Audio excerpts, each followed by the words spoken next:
Expanded analysis. The Arenda system versus Federal Reserve plus IRS. The comparison between the Arenda system in the Polish-Lithuanian Commonwealth and the modern Federal Reserve IRS relationship highlights intriguing parallels in how intermediaries are used to manage and monetize resources for a higher authority. However, it is essential to explore their similarities and differences in greater depth to understand how these systems reflect broader societal structures. How the Arenda system worked. In the Arenda system, Polish nobles, szlachta, leased estates or economic privileges to Jewish leaseholders, arendars, who acted as intermediaries between the nobility and the broader economy. This system allowed nobles to monetize their estates without directly managing operations while transferring risks and responsibilities to leaseholders. Key features: fixed rent agreements. Jewish leaseholders paid a fixed sum to the noble for control over estate assets, e.g., mills, breweries, distilleries, and taverns, or rights, e.g., tax farming and monopolies on alcohol production. Any surplus income generated beyond this fixed rent was kept as profit by the leaseholder. Revenue collection. Leaseholders were responsible for collecting taxes and dues from peasants living on the estate. They enforced feudal policies on behalf of the noble, ensuring steady income streams. Monopolies. Jewish leaseholders often controlled monopolies granted by nobles, such as alcohol production, propanactia, salt trade, or milling rights. These monopolies were lucrative but made leaseholders highly visible in local economies. Operational risks. Leaseholders bore all risks associated with managing estate assets, including fluctuations in revenue, poor harvests, or peasant resistance. Nobles were insulated from these risks because their income was guaranteed through fixed rents. How the Federal Reserve plus IRS operate in modern governance. The Federal Reserve and IRS function as intermediaries that manage monetary policy and collect revenue on behalf of the U.S. government. Together, these institutions ensure economic stability and fund government operations. Key features: Federal Reserve, monetary policy. The Federal Reserve manages monetary policy by controlling interest rates, regulating the money supply, and stabilizing inflation.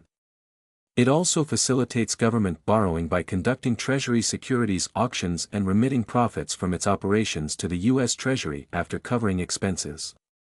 IRS, tax collection. The IRS enforces tax laws and collects revenue from individuals and businesses to fund government programs. It ensures compliance with federal tax codes and serves as a direct intermediary between taxpayers and the government. Revenue generation without direct oversight. Similar to how nobles outsourced estate management to leaseholders under the Arenda system, the U.S. government relies on institutions like the Federal Reserve and IRS to manage financial systems without direct involvement in day-to-day operations. Risk distribution. Taxpayers bear financial obligations enforced by the IRS, while monetary policy risks are collectively managed by the Federal Reserve through tools like open market operations.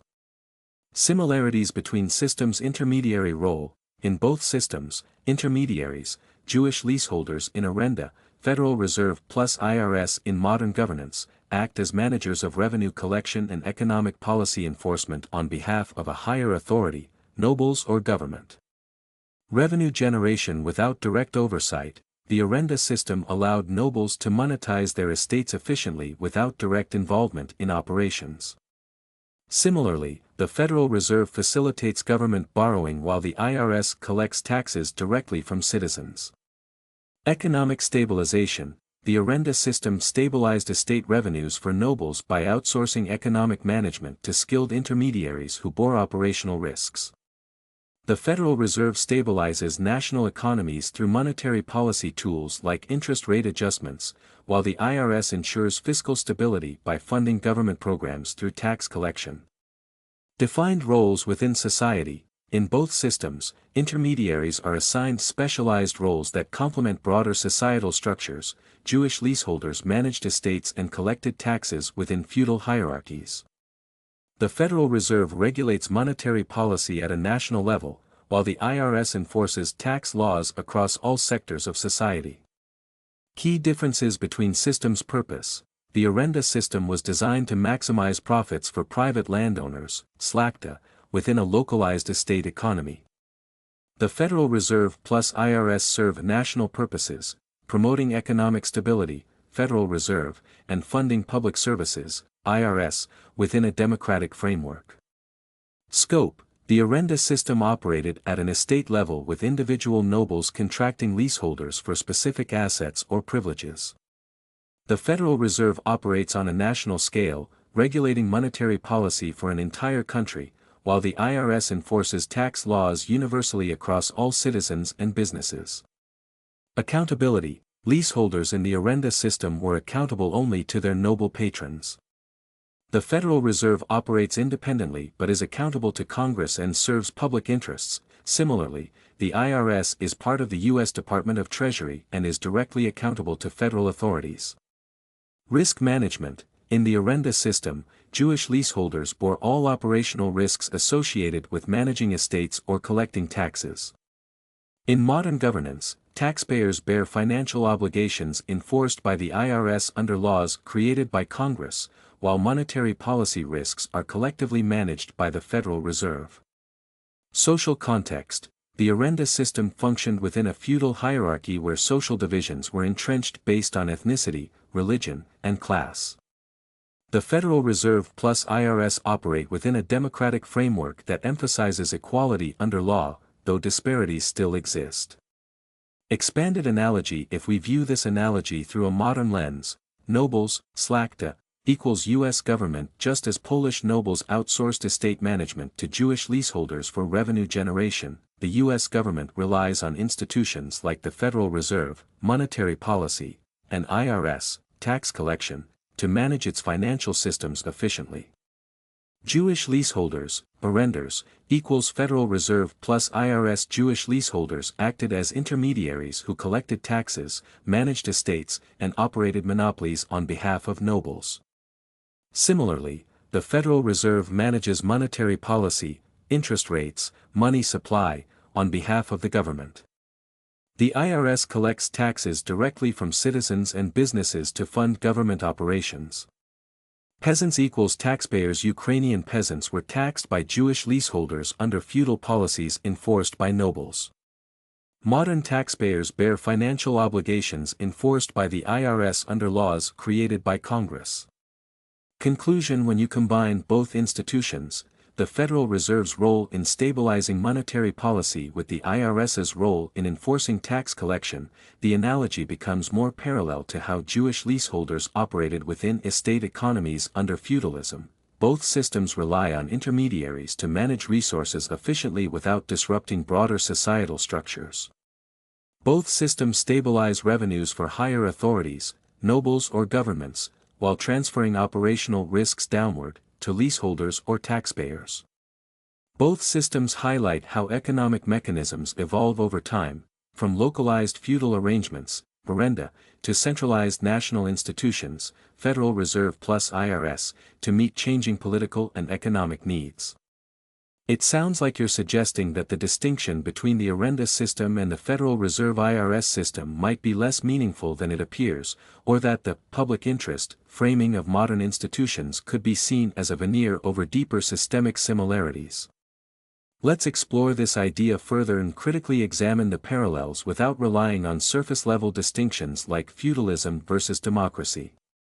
Reframing the comparison: power, revenue, and control. If we strip away the ideological framing and focus on the mechanics of both systems, there are undeniable similarities in how both structures centralize power, manage resources, and enforce obligations on those at the bottom of the economic hierarchy. Whether under the guise of private interests, feudal lords, or public interests, modern governments, both systems rely on intermediaries to extract and manage wealth for a higher authority. Core similarities: revenue extraction. In the Arrenda system, Jewish leaseholders were tasked with extracting wealth from peasants through taxes, rents, and monopolies.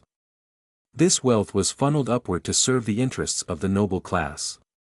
In modern governance, the IRS extracts wealth from taxpayers through taxes, while the Federal Reserve manages monetary policy to ensure government borrowing remains viable. Both institutions serve centralized power structures, whether we call them nobles or governments. Intermediary role: Jewish leaseholders acted as middlemen who bore the brunt of operational risks, e.g., peasant revolts, while insulating nobles from direct involvement in estate management. Similarly, the Federal Reserve and IRS act as intermediaries between citizens and government financial systems. The IRS enforces tax laws, sometimes harshly, while the Federal Reserve ensures liquidity in financial markets and supports government borrowing. Citizens bear economic risks, e.g., inflation, taxation, while elites in government and finance remain insulated. Centralized control. In both systems, power is centralized at the top. Polish nobles controlled estates and delegated tasks to leaseholders. Modern governments control national economies and delegate financial management to institutions like the Federal Reserve and IRS. In both cases, those at the bottom, peasants or taxpayers, have limited agency in how resources are extracted or distributed. Justification through ideology. The Arenda system was justified by feudal hierarchies that framed nobles as divinely ordained rulers with a right to extract wealth from their subjects. Modern systems justify taxation and monetary policy through democratic frameworks that claim to serve the public good. However, critics argue that these justifications often mask systemic inequalities and serve elite interests, e.g., corporate bailouts during financial crises. Key differences revisited. While structurally similar in some ways, there are still important differences worth acknowledging. Scale. The Arenda system operated on a localized scale, with individual nobles managing estates independently. The Federal Reserve IRS system operates on a national, and even global, scale, influencing entire economies rather than localized regions. Transparency. The Arenda system lacked transparency or accountability. Leaseholders operated independently under noble patronage. Modern institutions like the Federal Reserve and IRS are subject to some degree of public oversight, e.g., congressional hearings. However, critics argue that this transparency is limited in practice. Purpose. The Arenda system explicitly served private landowners' interests within a rigid feudal hierarchy. Modern systems claim to serve public interests by promoting economic stability and funding essential services. Whether this claim holds true depends on one's perspective. Critics might argue that modern systems disproportionately benefit elites. Risk distribution. In the Arenda system, leaseholders bore operational risks directly, e.g., losses from poor harvests or peasant revolts. In modern systems, risks are distributed more broadly across society, e.g., inflation affects everyone, but taxpayers still bear significant burdens. A cynical perspective. Makeup on a pig. Your comment suggests skepticism about whether modern institutions truly differ in substance from older systems like Arenda. From this perspective, the noble class equals modern elites, just as Polish nobles benefited from wealth extracted by intermediaries under feudalism. Modern elites, whether politicians, corporate leaders, or financiers, benefit from wealth extracted by institutions like the IRS or monetary policies managed by the Federal Reserve. The leaseholders equals bureaucratic institutions. Jewish leaseholders were tasked with enforcing unpopular policies, taxation, monopolies, on behalf of nobles. Similarly, institutions like the IRS enforce tax laws that often disproportionately burden ordinary citizens compared to wealthy individuals or corporations. The peasants equals taxpayers. Peasants bore the brunt of economic exploitation under feudalism. Today's taxpayers bear similar burdens through income taxes, inflation, a hidden tax, and debt obligations created by government borrowing.